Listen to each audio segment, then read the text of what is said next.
যে আটক করে তাকে বিভিন্ন ধরনের ষড়যন্ত্র চালাচ্ছে। আপনারা জানেন, এগুলাকে দীর্ঘ আলোচনা করা যাবে, আমি সেদিকে যাব না। আজকে আমি যে কথাটি বলতে চাই, আজকের এই দিনে আসুন আমরা যারা প্রবাসীরা, আপনারা জানেন আমি অতি সদ্য আপনাদের কাতারে এসেছি, কেননা আমরা যারা এসেছি আমরা প্রত্যেকেই নিজের কর্মের জন্যই আমরা প্রবাসী এসেছি। আমি প্রবাসী 1995 সালে এসেছিলাম এবং আমি সংযুক্ত আরব আমিরাতে 1995 সালে যোগদান করেছিলাম দুবাই ইলেকট্রিসিটি এন্ড ওয়াটারে। ওখানে আমি যখনই যোগদান করেছি তারপর থেকেই বাংলাদেশ জাতীয়তাবাদী দলের সাথে কাজ করেছি এবং কাজ করতে করতে এক সময় আমি দুবাই এবং সংযুক্ত আরব আমিরাতের দায়িত্বে আপনাদের এখানে আসার আগ পর্যন্ত আমি ছিলাম।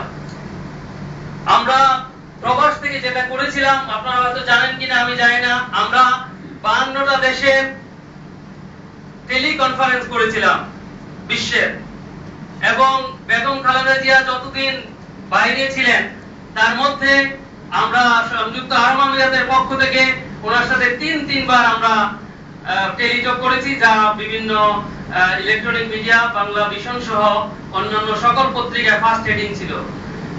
আমরা চেষ্টা করেছি কিছু কাজ করার জন্য প্রবাস থেকে।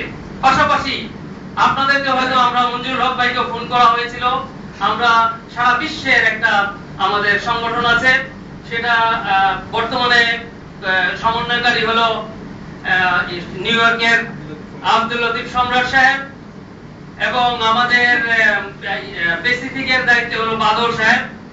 আমরা কিছুদিন আগেও বাদল সাহেব সংযুক্ত আরব আমিরাতে এসেছিলেন দুইবার। আমরা এরপরও 2-3টি কনফারেন্স আমরা করেছি সারা বিশ্বের আমাদের নেতৃবৃন্দদেরকে নিয়ে, এবং প্রত্যেকেই কিন্তু ঐক্যবদ্ধ।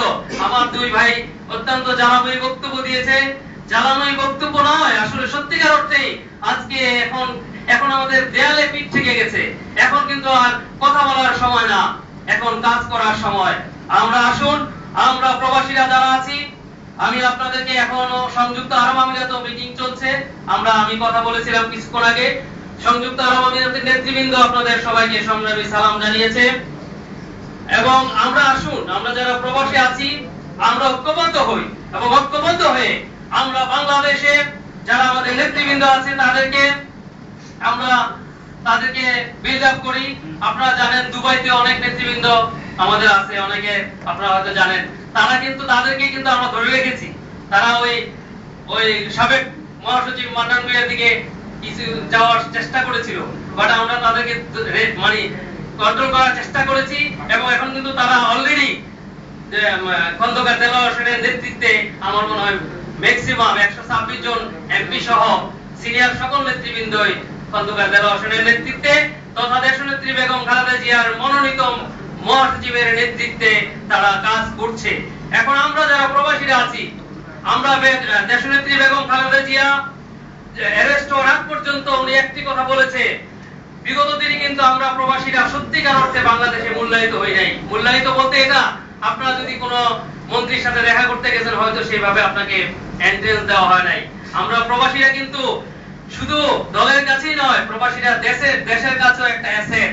কেননা এটা কিন্তু দেশনেত্রী বেগম খালেদা জিয়া উপলব্ধি করতে পেরেছিলেন বিধায় মুক্তিযোদ্ধাদেরকে যেমনি ভাবে বলা হয় সর্বকালের সর্বশ্রেষ্ঠ সন্তান, তেমনি ভাবে মুক্তিযোদ্ধাদের জন্য যেমনি ভাবে একটি মন্ত্রণালয় গঠন করেছে, প্রবাসীদেরকেও সেই মূল্যায়নে মূল্যায়িত করে তাদের জন্য কিন্তু একটি প্রবাসী কল্যাণ মন্ত্রণালয় গঠন করা হয়েছিল। যদিও আমাদের মন্ত্রী মহোদয় সাহেব সঠিক হয় না আমি বলবো, সেজন্য আমরা হয়তো সুযোগ সুবিধা পাইনি, কিন্তু যদি সঠিক হতো অবশ্যই আরো অনেক অনেক সুযোগ সুবিধা প্রবাসীরা পেত। কেন দেশনেত্রী বেগম খালেদা জিয়া প্রবাসীদের প্রতি অত্যন্ত সফট কর্নার আছে, এবং উনি অ্যারেস্ট হওয়ার আগ পর্যন্ত আমাদেরকে বলেছে যে আমরা প্রবাসীরাই কিন্তু অ্যাক্টিভিটিস করেছি, যার কারণে কিন্তু কিছু অ্যাক্টিভিটিস বাংলাদেশে হয়েছিল। কেন বাংলাদেশে কোনো নেতা ঘর থেকে বের হতে পারে নাই, প্রবাসীরাই আমরা আন্দোলন করেছি সারা বিশ্বব্যাপী, এবং এটা কিন্তু একটা ইতিহাস হয়ে থাকবে আগামী দিনে।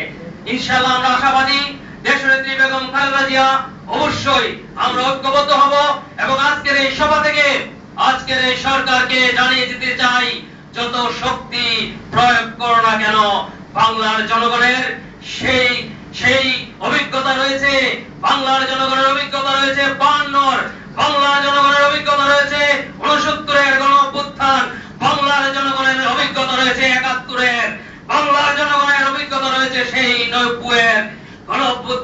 মাধ্যমে সেই স্বৈরাচারী সরকারকে হটানোর।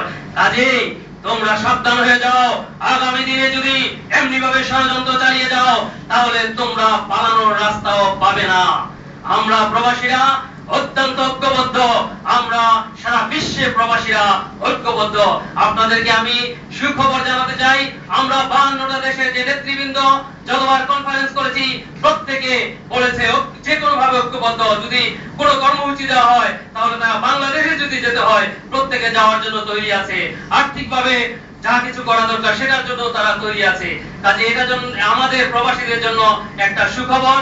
আমরা আশাবাদী ইনশাআল্লাহ আগামী দিনে আন্দোলন আমরা চালিয়ে যাব এবং আমরা সেই শহীদ প্রেসিডেন্ট জিয়াউর রহমান আমাদের মাঝে নাই, আমাদের মাঝে আছে শহীদ প্রেসিডেন্ট জিয়াউর রহমানের আদর্শ, শহীদ প্রেসিডেন্ট জিয়াউর রহমানের 19 দফা কর্মসূচি, সেই 19 দফা কর্মসূচিকে বাস্তবায়ন করার লক্ষ্যে ইনশাআল্লাহ আমরা আগামী দিনে কাজ করে যাব।